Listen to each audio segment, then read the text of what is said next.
রহমান রহিম। প্রিয় দর্শক, মোল্লা ইউনানি ও হোমিও দাওয়াখানার পক্ষ থেকে আপনাদেরকে স্বাগত জানাচ্ছি। আজকে আমি অত্যন্ত গুরুত্বপূর্ণ একটি ভিডিও নিয়ে আপনাদের সামনে হাজির হয়েছি। আপনারা ভিডিওটি শুরু থেকে শেষ পর্যন্ত দেখবেন, এর উপকারিতা বুঝবেন।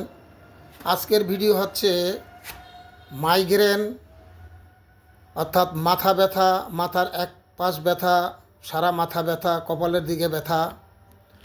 এই মাইগ্রেনের জন্য যাদের অনিদ্রা, ঘুম হয় না, ঘুমের জন্য শত শত না হাজার হাজার টাকার আপনি ট্যাবলেট খাচ্ছেন, ঘুম হয় না, এবং যারা ঘুমের ঘরে কথাবার্তা বলেন, অর্থাৎ যাদের বায়ু চড়া, মাথা গরম, তাদের জন্য এই রেসিপিটা আমি তৈরি করতেছি, অর্থাৎ এই ওষুধটা আমি তৈরি করতেছি। এখানে আপনারা দেখতেছেন একটা কড়াইয়ের ভিতরে আমি সরিষার তেল দিয়ে দিছি এবং নিচে চুলা অন করে দিছি, চুলাও জ্বলতেছে। আপনারা আস্তে আস্তে চুলা জ্বালাবেন, জোরে জ্বালাবেন না। এখানে দুইটা জিনিসের সমন্বয়ে একটা তেল তৈরি হবে, এবং এই জিনিসটার নাম হচ্ছে কদু বা লাউ। আপনারা লাউ বা কদু সবাই চিনেন, জানেন। এটা আমি সময়ের জন্য তাড়াতাড়ি করে এটা আপনার কেটে রেখেছি।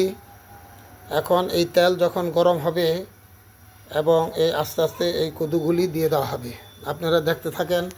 প্রথম আমি এখানে তেল দিয়েছি, এখানে কদু আছে আমার কাছে 1.5 কেজি, আর আমি তেল কিছু রাখছি, আবার এখানে ঢেলে দিলাম। তেল দিলাম আমি 750 গ্রাম, অর্থাৎ 1.5 কেজির অর্ধেক। আপনারা যদি 1 কেজি বানান তো আধা কেজি তেল দিয়ে দিবেন। আপনারা যদি আধা কেজি বানান তাহলে 250 গ্রাম তেল দিয়ে দিবেন। এইভাবে আপনারা অর্ধেক তেল দিয়ে দিবেন, এবং এই তেলটা এইভাবে গরম করবেন। চুলাকে পুরো গরম করবেন না।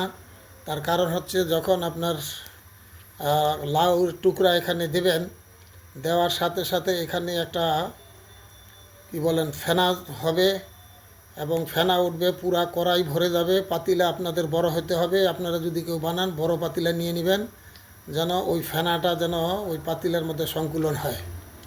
এই তেল যখন আপনারা তৈরি হয়ে যাবে, এই লাউ এখানে ভাজা হয়ে যাবে বা সিদ্ধ হয়ে যাবে, তখন এই লাউ যখন সবগুলি একরকম হয়ে যাবে এবং তেলের সাথে কিছু অংশ মিশে যাবে, তখন আপনারা চুলাকে বন্ধ করে দিবেন। যখন ঠান্ডা হয়ে যাবে, এটাকে ছাইকা এই তেলকে আপনারা সংগ্রহ করবেন। তেল আপনারা সকালে এবং রাত্রে শোয়ার আগে সামান্য পরিমাণ মাথায় দিবেন, এবং আঙ্গুল দিয়ে ভালো করে এই তেলকে মাথার মধ্যে লাগাই দিবেন। ইনশাল্লাহ যারা মনে করেন যে এই সমস্ত রোগে ভুগতেছেন এবং ডিপ্রেশন, সবসময় পেরেশান, উদ্বিগ্ন, এবং কোনো কিছু স্থির করতে পারতেছেন না, যাদের মাথার মধ্যে সমস্যা, মাথা ব্যথা হইলে মাথার ভিতরে তেল দিয়ে দিবেন। ইনশাল্লাহ মাথা ব্যথা ঠিক হয়ে যাবে, এবং মাইগ্রেনের ব্যথাও ঠিক হয়ে যাবে। মাথার ব্যথার দরুন যাদের এরকম পিছনের রগগুলি ব্যথা হয়, তাদের জন্য এটা খুব উপকারী।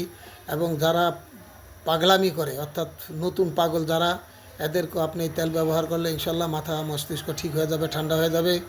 আমি ভিডিওকে যত ছোট করতে পারি সেই চেষ্টা করি। বড় ভিডিও আমি বানাইতে চাই না এবং বানাই না, এজন্য অল্প কথায় আমি শেষ করে দিচ্ছি। আপনারা এই তেলকে ব্যবহার করবেন, এবং আপনারা যদি মনে করেন যে না তেলটা খুবই উপকারী, তাহলে আমাদের আরও যে ভাই ব্রাদার আছে তাদের জন্য এটাকে শেয়ার করে দিবেন, এবং ভিডিওটাকে লাইক করে দিবেন, সাবস্ক্রাইব করবেন, এবং পরবর্তী ভিডিও পাওয়ার জন্য অবশ্যই আপনারা বেল আইকনে ক্লিক করবেন। এবং যা কিছু করবেন সাদকা জরিয়া, অর্থাৎ সওয়াবের নিয়তে করবেন। লোক দেখানো বা কাউকে বাহাবা দেওয়ার জন্য নয়, আল্লাহকে রাজি খুশি করার জন্য করবেন। আমি আজকে আপনাদের কাছে এখানেই রাখলাম। সবাই দোয়া করবেন, আমিও সবার স্বাস্থ্যের জন্য দোয়া করি। আসসালামু আলাইকুম।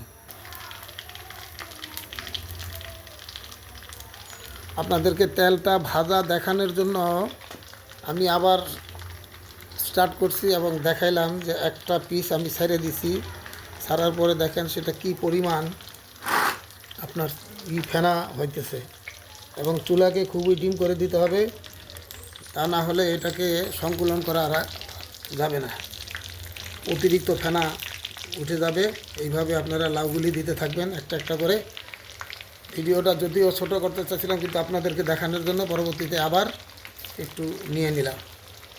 আসসালামু আলাইকুম।